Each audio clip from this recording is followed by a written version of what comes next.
Hi Real Writers, this week we're going to go through some questions. I'm putting together another book and this one's going to be, it's going to be called Before You Send It. And it's these things you consider before you send out your screenplay. There's a series of questions and each question is going to come with an explanation. So we're going to look at some of those. I've got them written down there, so I'm not ignoring them. I'm looking down at my list. So we're just going to grab some of the random questions out because I'll make good videos. I'm probably going to put them out as some shorts as well. So if you see the YouTube shorts, give those a bit of a watch as well. But let's go to the first one. What is the central idea or hook? This is a good question. So it's sort of like, what is your story about? What is the central theme or central idea or hook? And that's not a theme, it's the idea. So it's about Fast and Furious. It's about a bunch of guys that love their cars. They're a close group and they rob banks or they do robberies. So that's this whole, it's going to bring together the two cultures of fast cars and that sort of street gangy type idea with robberies and heists. So that's the idea, that we're going to have these two cultures come together and it's going to be pretty cool. It's going to be exciting. It's going to be that. So you might sort of say, well, I'd like the idea of making a horror war film. So we might say, we're bringing those two things together, that there's an isolated army group during World War II and they're attacked by vampires. There could already be that movie. It sounds familiar. Or I want to have, you see Warm Bodies, where it was Romeo and Juliet, but zombies. The Vampire Diaries are like a love story with vampires. So what is the basic idea?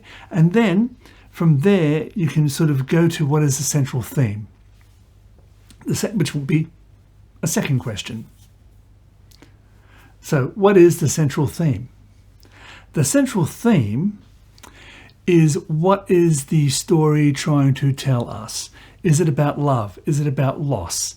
Is it about relationships, the father-son relationship, the mother-daughter relationship, the mother-son relationship? I once heard a lady say that having a son's fantastic till they're 12 and then they just want to be their own man. And you can't really be with them as a mother. You can walk behind them and watch them and make sure they're not making mistakes. And once they become a man, they'll come back to you with a different relationship. So it could be that a story, the theme is about a mother feeling loss as her son goes into his teenage years and wants to divorce himself from the mother-daughter mother-son relationship. It could be about loss, happiness. There's an overarching theme. When you're coming up with your overarching theme, one thing is another question. One of the questions is question 3.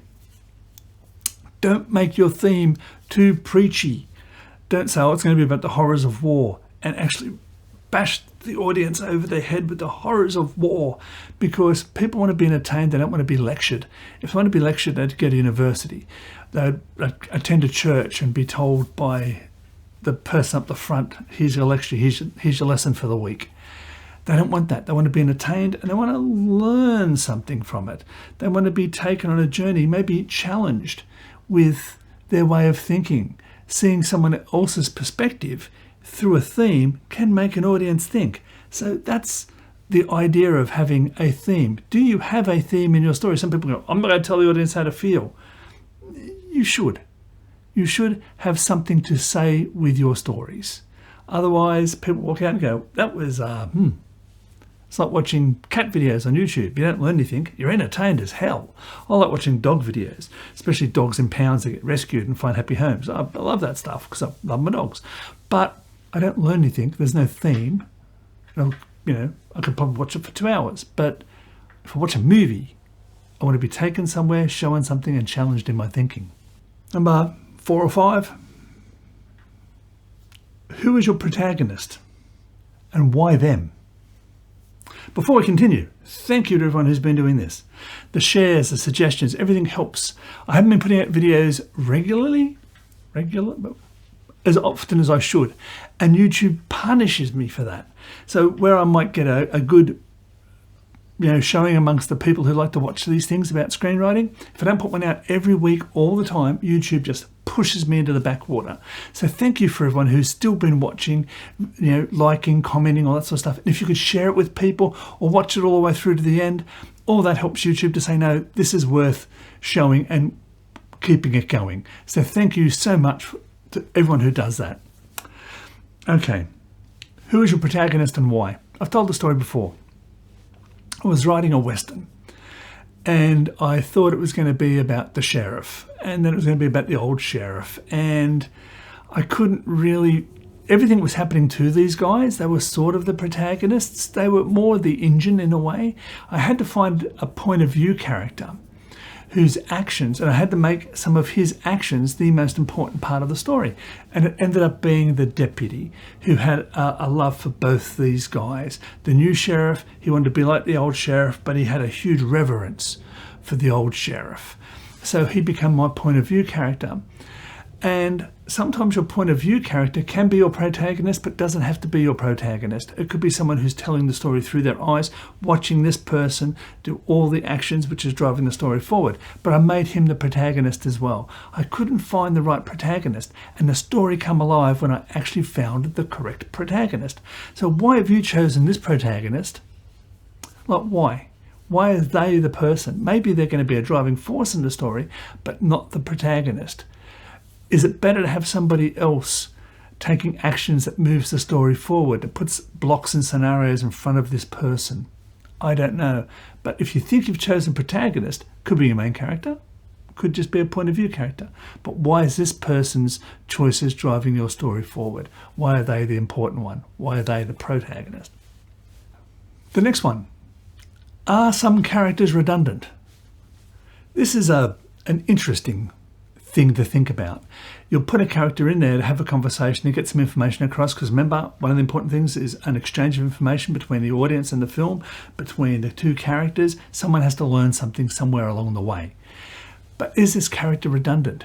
Could you push some characters together and have one character that does all these things? The Stephen Hawking film, I should remember, because Eddie Redmayne, I think, got an Academy Award for it. That has his friend all the way through it. Well, that wasn't a friend. In reality, that was 3 or 4 people. They pushed it together to be one friend. It was a composite character. In Chernobyl, there is the female physicist who first realizes that the radiation from Chernobyl is falling, and she says, lock the window, take the iodine tablets. That person didn't exist. We needed that character to push things forward in the Chernobyl story. As an audience, we needed someone to help explain it. You had the scientist who was trying to fix things. You had the diplomat, the person as part of the government working. You needed a third person in it to be the explainer, to get things to work. But if that character was in one scene, and then you had another character somewhere else, and another character somewhere else, push them together. Is a character redundant? Could you just discuss what this character is doing in a conversation between 2 other characters later on? When someone says, why are you doing that? You go, well, do you remember Steve? Yeah. Steve was speaking to Harry, and Steve said this, blah, blah, blah, blah, blah. What's your reaction to that? We didn't need to see Steve say it, so we can cut that character out. If that was Steve's only function, Steve is redundant. Don't leave redundant characters in the end. Don't leave little things hanging. There was, in the film sack, there is a, at the start of Wild Wild West with Will Smith, a naked girl appears in a bucket, and then she's never seen again for the rest of the film. Right? And they nickname that the chick in the bucket. What's something that's introduced, never gone back to, never thought about, never discussed, walked away from? Can you cut those out? They're redundant characters. They're things that aren't needed. You can get to that point in some other way. Go through and make every character in your story fight for survival. If they don't, give their work to somebody else, and it'll make that person look more substantial, which is really good to do, because if you've got great secondary characters, as I always say, it attracts good secondary actors. Good secondary actors will know good actors, will know big actors, will know directors. Having good everybody in your film works really, really well. Thank you to everyone. Again, remember there's the books. From this side, the books. Tools Not Rules. Get your brain working. If you're a brand new screenwriter, yeah, still get it. It's a cheap book. but it helps you say, I don't really know what that character's doing. I don't know how to make a world. I don't know how to do any that sort of stuff. This thing unlocks your head and gets you writing. And then there's logline. Everyone struggles with writing a good logline. This is going to take you through some ways of looking at it, some new ways of doing it, ways of attacking a logline. So you've got a nice catchy logline that gets it out there in the world so when people go, oh, I'll read that, because that is that big flashing billboard that says, hey, buy this is really good. That's your logline. There's your two. And there's, of course, there's the t-shirts. The links are below. And as I always say, until next time, keep writing. Bye.